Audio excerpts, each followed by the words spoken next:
Cinema ఇండస్ట్రీలో సాధారణంగా హీరోల కెరీర్ ఎక్కువ సంవత్సరాలు ఉంటుంది. చైల్డ్ ఆర్టిస్టులకు తండ్రులుగా చేసిన హీరోలే తర్వాత కాలంలో వారికి హీరోలుగా చేసిన వారున్నారు. ఎన్టీఆర్, ఏఎన్ఆర్లతో చిన్నప్పుడు కలిసి నటించిన శ్రీదేవి వంటి వారు పెద్దయ్యాక హీరోయిన్లుగా వెండితెరపై రొమాన్స్ పండించారు. అందుకే సినిమా రంగంలో హీరోలకు వయసుతో సంబంధం లేదు. పెళ్లి చేసుకున్న వారికి అవకాశాలకు కొదువ ఉండదు. అదే హీరోయిన్ల విషయానికొస్తే మాత్రం వారి కెరీర్ వయసు చాలా తక్కువ. ఒకవేళ మ్యారేజ్ చేసుకుంటే మాత్రం ఇక వారికి హీరోయిన్ గా ఛాన్స్ పోయినట్టే. అందుకే చాలా మంది పెళ్లిళ్లు లేట్ గా చేసుకుంటారు. అతిలోక సుందరిగా పేరు తెచ్చుకున్న నటి శ్రీదేవి కూడా 40 ఏళ్ల వయసులోనే పెళ్లి చేసుకుంది. ఇక నటి శోభన అంతకు మించి అన్నట్లుగా 47 ఏళ్లంటే ప్రౌఢ వయసుల్లో పెళ్లికి సిద్ధమవుతోంది.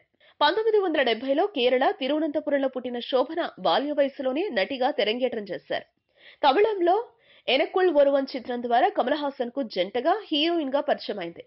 ఆ తర్వాత తమిళంతో పాటు తెలుగు, మలయాళం, కన్నడం, హిందీ చిత్రాల్లో నటించింది. బహుభాషా నటిగా క్రేజ్ తెచ్చుకుంది. సుమారు 200కు పైగా చిత్రాల్లో నటించిన శోభన పెళ్లిపై దృష్టి సారించలేదు. చెన్నై అడయార్లో శిషా పేరుతో డాన్స్ స్కూల్ ను ఏర్పాటు చేసి అధిక సమయాన్ని అందులోనే గడిపేస్తోంది. చాలా కాలంగా సినిమాలకు దూరంగా ఉంటున్న శోభన డాన్స్ నే తన జీవితంగా మలుచుకుంది. 2001లో అనంత నారాయణి అనే పాపను దత్తత తీసుకున్నారు. అలా పెళ్లి చేసుకోరాదని భావించిన శోభన అనూహ్యంగా ఇప్పుడు తనకు ఓ తోడును వెతుక్కుంటున్నట్లు ప్రచారం జరుగుతోంది. తన చిరకాల స్నేహితుడైన ఒక వ్యక్తితో మూడుముళ్లకు సిద్ధమవుతున్నట్లు మీడియాలో పుకార్లు షికారు చేస్తున్నాయి. ఈ కథనాలను శోభన ఖండించలేదు. అలాగని పెళ్లిపై ఎలాంటి స్పష్టత ఇవ్వలేదు. ఆమె సన్నిహితులు మాత్రం శోభన త్వరలోనే పెళ్లి చేసుకోనున్నారని అంటున్నారు. అసలు శోభన ఇన్ని రోజులు పెళ్లికి దూరంగా ఉండటానికి ప్రధాన కారణం ఓ మలయాళ నటుడితో ఆమెకు ఉన్న ప్రేమ వ్యవహారమే అనేది అప్పట్లో బలంగా వినిపించింది. వారి ప్రేమ పెళ్లిపిటల వరకు వెళ్తుందని అందరూ భావించారు. అయితే కొన్ని విభేదాల కారణంగా వారిద్దరూ విడిపోయారట.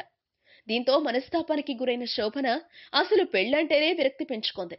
సినిమా పరిశ్రమకు కూడా దూరంగా ఉంటూ చెన్నైలో డాన్సింగ్ స్కూల్ నిర్వహిస్తోంది. ఈ నేపథ్యంలో ఇప్పుడు శోభన పెళ్లిపీటలు ఎక్కనుందన్న వార్త హాట్ టాపిక్ గా మారింది. ఆమె మనసు దోచిన వాడు ఎవరన్న దానిపై అంతా ఆరా తీస్తున్నారు. ఈ వీడియో మీకు నచ్చితే ఓ లైక్ కొట్టండి. మీ ఫ్రెండ్స్ కు షేర్ చేయండి.